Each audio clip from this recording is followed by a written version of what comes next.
રાજ્યમાં સાર્વત્રિક વરસાદનો માહોલ છે। સવારે 8 વાગે પૂરા થતા 24 કલાક દરમિયાન રાજ્યના 33 જિલ્લાના 200 તાલુકાઓમાં મેઘમહેર થઈ છે।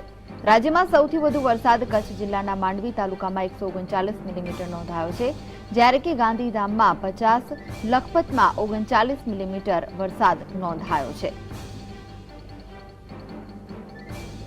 તો રાજ્યમાં ચોમાસું ફરી સક્રિય થતા બફારાથી ત્રાસેલા શહેરીજનોને રાહત થઈ છે અને સાથે લોકો ઠંડકનો અનુભવ પણ કરી રહ્યા છે। એક બાજુ મેઘરાજાએ મહેર કરી છે તો બીજી બાજુ તંત્રની બેદરકારી સામે આવી છે। છેલ્લા 24 કલાકમાં સમગ્ર રાજકોટમાં મુશળધાર વરસાદ વરસી રહ્યો છે, જેના પગલે ડેમ અને નાળા ભરાઈ જતા લોકોને મુશ્કેલીઓનો સામનો કરવો પડી રહ્યો છે। રાજકોટમાં 24 કલાકમાં 3 ઇંચથી વધુ વરસાદ નોંધાયો છે, જેથી શહેરના ગાંધીગ્રામ 150 ફૂટ રિંગ રોડ વિસ્તાર કાલાવડ રોડ અંડરબ્રિજમાં પાણી ભરાવાથી લોકોને હાલાકીનો સામનો કરવો પડી રહ્યો છે।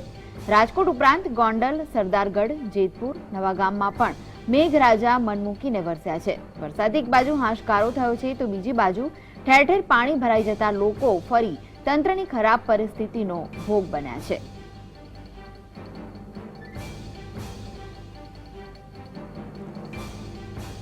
તો રાજ્યમાં આગામી 48 કલાક સુધી હજુ પણ ભારે વરસાદથી હવામાન વિભાગે આગાહી કરી છે। ખાસ કરીને સૌરાષ્ટ્ર કચ્છમાં છેલ્લા કેટલાક સ્થળોએ આગામી 24 કલાકમાંથી ભારે વરસાદ થવાની સંભાવના છે, જ્યારે કે ઉત્તર, મધ્ય અને દક્ષિણ ગુજરાતમાં મધ્યમ વરસાદની શક્યતા છે।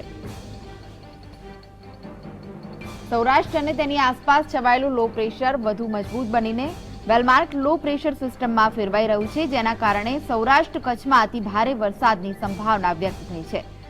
ખાસ કરીને સૌરાષ્ટ્રના કાંઠા વિસ્તારોમાં કેટલાક સ્થળોએ ભારે વરસાદ વરસી શકે છે। આ સિસ્ટમ સૌરાષ્ટ્રથી ગતિ કરીને ઉત્તર દિશામાં રાજસ્થાન તરફ ફંટાશે, જેના કારણે આજે ઉત્તર ગુજરાતના કેટલાક વિસ્તારોમાં સારો વરસાદ નોંધાઈ શકે છે। તો લાંબા વિરામ બાદ આવેલા વરસાદના કારણે અમરેલી જિલ્લાના ડેમ પણ છલકાઈ ગયા છે। અમરેલીનો સર્વો ડેમ ઓવરફ્લો થયો છે, જેના પરિણામે આ ડેમના દરવાજા 1 ફૂટ જેટલા ખોલાયા છે। તો ધારીના ખોડિયાર ડેમમાં 6.5 ફૂટથી વધુની આવક થઈ છે, જ્યારે બગસરાના મુંજી પાસર ડેમમાં નવા નીરની આવક થઈ ગઈ છે। અમરેલી જિલ્લામાં ગત મોડી રાતથી શરૂ થયેલો વરસાદ ક્યાંક ધીમી ધારે તેમજ ક્યાંક સાંબેલા ધાર થઈને વરસ્યો હતો।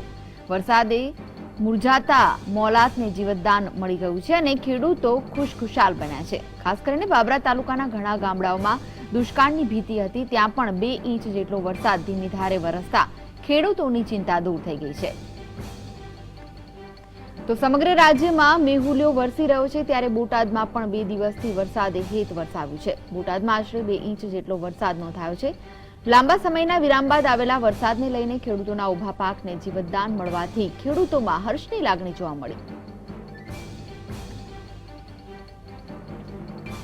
તો 2 દિવસથી ભાવનગરમાં પણ અનરાધાર મેઘમહેર જોવા મળી રહી છે। ઉપરવાસમાં થયેલા વરસાદના કારણે જિલ્લાની જીવાદોરી સમાન શેત્રુંજી ડેમમાં નવા નીરની આવક વધી છે। ખાસ કરીને અમરેલી અને જૂનાગઢમાં પણ પડેલા વરસાદના પગલે શેત્રુંજી નદીમાં પૂરની સ્થિતિ જોવા મળી રહી છે। ઉપરવાસમાં સતત વરસાદના કારણે પાણીની આવક યથાવત રહેતા ડેમના 59 દરવાજા 2 ફૂટ સુધી ખોલી નાખવામાં આવ્યા હતા। ડેમ ઓવરફ્લો થતા આજુબાજુના વિસ્તારના લોકો ડેમનો નજારો જોવા ઉમટી પડ્યા।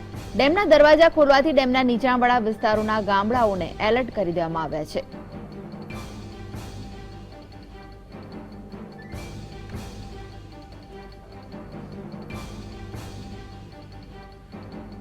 તો સમગ્ર ગુજરાતની જો વાત કરીએ તો ગુજરાતના 33 જિલ્લાના 200 તાલુકાઓમાં મેઘમહેર થઈ છે।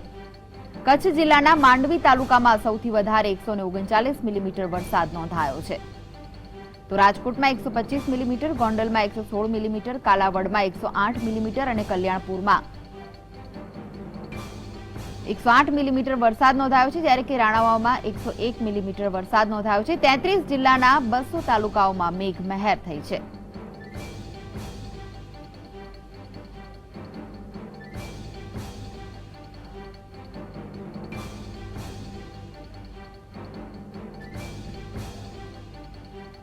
તો રાણાવાવમાં 101 મિલીમીટર, માંગરોળમાં 103 મિલીમીટર, ગીર ગઢડામાં 105 મિલીમીટર, ઉનામાં 117 મિલીમીટર વરસાદ થયો છે।